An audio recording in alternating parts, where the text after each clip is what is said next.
So today, let's talk about how to do funky Eka Pada Kakasana, also known as funky one-legged crow. So there are 4 things to keep in mind when coming into this posture. The first thing is that you will have one forearm on the ground and one hand on the ground. So for the forearm that's on the ground, you want to have the arm, the upper arm, hugging in towards your body. So you don't want your arm to be flying off to the side. Hug it in. The lower arm, however, can turn in towards the body, right? Towards the midline, especially if you have tighter shoulders. It's probably going to make it a bit more accessible. The second thing to keep in mind is the chaturanga hand. So wherever your forearm is, hugging in towards your body, take your finger of the other hand and place it by your elbow. And then just trace a line over to directly up under your shoulder. And that is the placement of your chaturanga hand. So you'll look like this on the floor. Being mindful that both elbows are hugging in towards the body. Okay? The third thing to keep in mind is the placement of your knee. So you're going to have one knee on the back of your arm.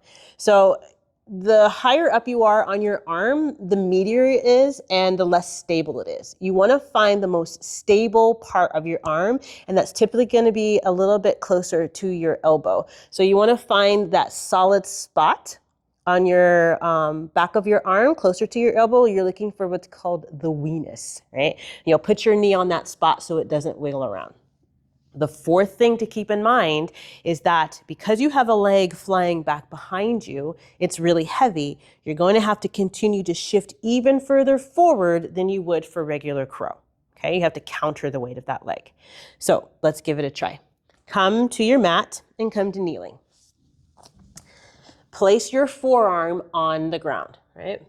Have your elbow directly up under your shoulder. Make sure it's not flopping out to the side. Place your hand directly up under your shoulder. If you need the space and have tighter shoulders, it is perfectly fine to walk the lower arm in a little bit closer to the midline. So find that. Take the opposite hand, the chaturanga hand, and place your finger by your elbow and then trace a line directly over to directly up under your shoulder head and place your hands there. And this is the placement for your pose. Tuck your toes, lift your hips. The chaturanga arm is hugging in towards the body, and then take the knee on the same side and bring it to the back of your tricep. And you might have to find and fight for it. You know, especially in the beginning, it's not so easy to find. Activate your hands on both arms, right? Grip the mat with your fingers. Find that spot where your knee is stable and hug your heel towards your bum. Your legs are heavy, don't let them droop. Keep your leg active. Take your gaze forward, not down. If I'm looking down, I'm gonna fall directly down.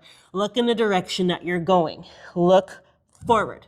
Start to shift your body weight forward. Shift forward, maybe even past. Find that spot where you find lightness. It might be scary.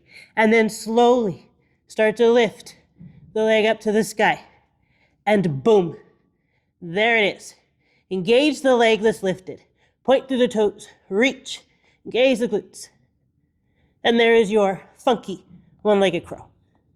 And to come out of it, you just lower the leg back down and release the leg from your arm. And there it is. Eka Pada, funky Eka Pada Kakasana. Funky one-legged crow. Have a play with it. Let me know how it goes for you, and I'll see you in the next one. Peace.